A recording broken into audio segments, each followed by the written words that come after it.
Assalamualaikum warahmatullahi wabarakatuh. Perkenalkan, nama saya Rizky Aditya dengan NIM 211130401. Saya dari kelas A5. Berikut adalah rangkuman kuliah bakar 2020 tentang toksikologi dan analisa air. Yang saya rangkum bahwa toksikologi klinis melibatkan deteksi, identifikasi, dan pengukuran obat dan senyawa asing dan metabolitnya dalam spesimen biologis. Metode analisis tersedia untuk berbagai macam senyawa, mereka yang berupa bahan kimia, pestisida, obat-obatan, penyalahgunaan obat-obatan, dan racun alami.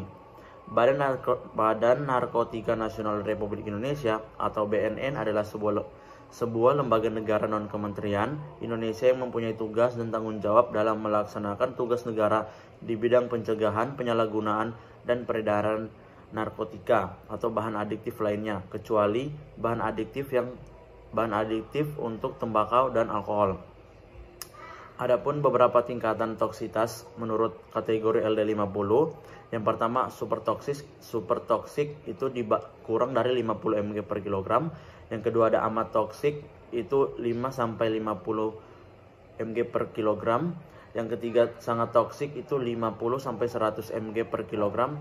Yang keempat toksik sedang, itu 0,5 sampai 5 gram per kilogram. Yang kelima ada toksik ringan, itu 5 sampai 15 gram per kilogram. Dan yang terakhir ada praktis tidak toksik, di atas 50 gram per kilogram. Penyelidikan, adapun sampel biologi yang diperlukan untuk pengujian. Yang pertama ada darah, urin, rambut, dan dahak. Berikut adalah beberapa sampel dan cara pengambilannya. Yang pertama, sampel darah. Dalam persiapan untuk tes screening darah, pemisahan sampel darah dari sel darah dan serum diperlukan. Sering dapat disaring secara langsung menggunakan teknik imunosai. Sampel darah yang diterima sering mengalami hemolisis atau gumpalan. Dalam sampel ini, darah dilarutkan dalam metanol, kemudian disentrifuge dengan tepat. Dan tes screening dapat dilakukan secara langsung menggunakan teknik imunosai. Yang kedua ada sampel urin. Sampel urin umumnya dapat disaring secara langsung menggunakan teknik imunosai, namun tidak jarang perawatan seperti penyesuaian pH dan sentrifuge diperlukan untuk menghilangkan kekeruan. Tes urin, sebagian lembaga yang bekerja sama dengan BNN untuk membeli alat tes urin secara mandiri, dapat bekerja sama dengan laboratorium diagnosis seperti instrumen DLL. Yang ketiga ada sampel rambut.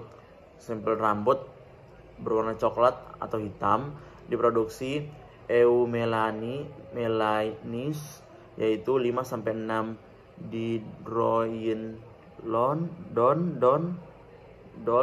atau DHI. Yang kedua ada rambut pirang atau rambut merah, memproduksi peomelunin yang mengandung 5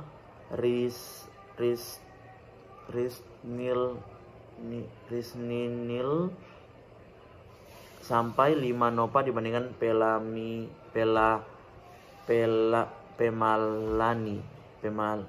pemalania.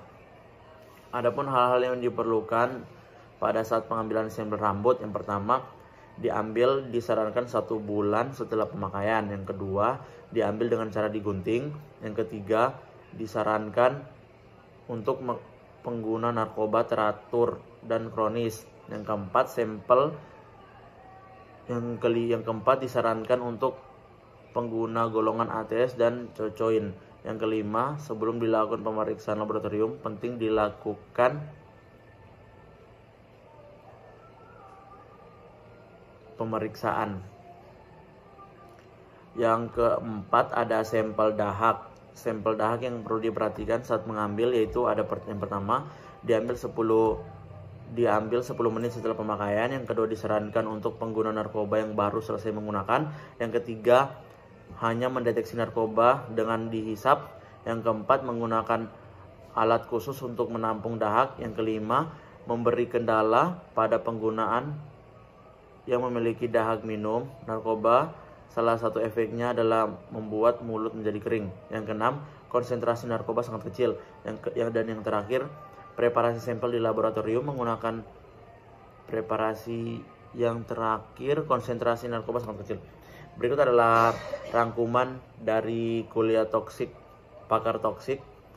Terima kasih atas perhatiannya. Wassalamualaikum warahmatullahi wabarakatuh.